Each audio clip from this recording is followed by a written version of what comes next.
গাজায় ট্রাম্পের শান্তি পরিকল্পনার শর্ত মেনে জীবিত সব ইসরায়েলি জিম্মিকে মুক্তি দিয়েছে হামাস। গাজায় পৌঁছেছেন প্রথম ধাপে মুক্তি পাওয়া ফিলিস্তিন বন্দীরাও।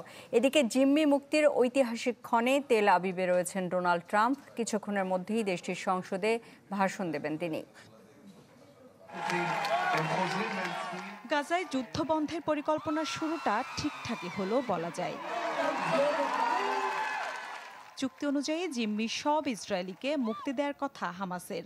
সে অনুযায়ী প্রথমে 7 জন ও পরে আরও 13 জন জিম্মিকে রেড ক্রসের মাধ্যমে ইসরায়েলের কাছে হস্তান্তর করা হয়।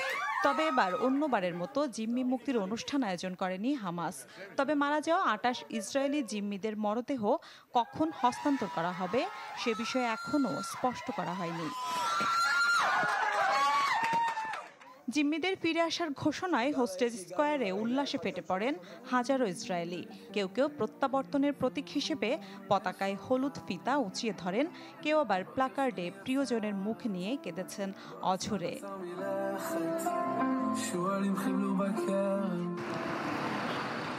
এই জিম্মি মুক্তির বিনিময়ে ইসরায়েলি কারাগারে থাকা প্রায় 2000 ফিলিস্তিনিকে ছেড়ে দেওয়ার কথা ইসরায়েলের, যাদের মধ্যে 250 জন যাবজ্জীবন দণ্ডপ্রাপ্ত, 22 জন শিশু রয়েছে। এরই মধ্যে দক্ষিণ ইসরায়েলের নেগেভ কারাগার থেকে কিছু বন্দীকে ছেড়ে দেওয়া হয়েছে। তারা রামাল্লায় পৌঁছেছেন। এ সময় সেখানে আনন্দে হর্ষধ্বনি দিতে দেখা যায় ফিলিস্তিনিদের।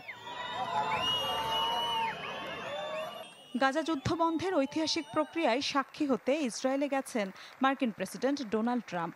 ইসরায়েল থেকে চূড়ান্ত যুদ্ধবিরতি প্রক্রিয়া নিয়ে আলোচনায় মিশর যাবেন ট্রাম্প। সেখানে বসছেন আরও 20 দেশের নেতারা। মধ্যপ্রাচ্যের কূটনৈতিক বিশ্লেষকদের মতে এই বন্দি বিনিময় ও যুদ্ধবিরতি কেবল দুপক্ষের নয়, বরং আন্তর্জাতিক শান্তি প্রতিষ্ঠার এক বড় মাইলফলক।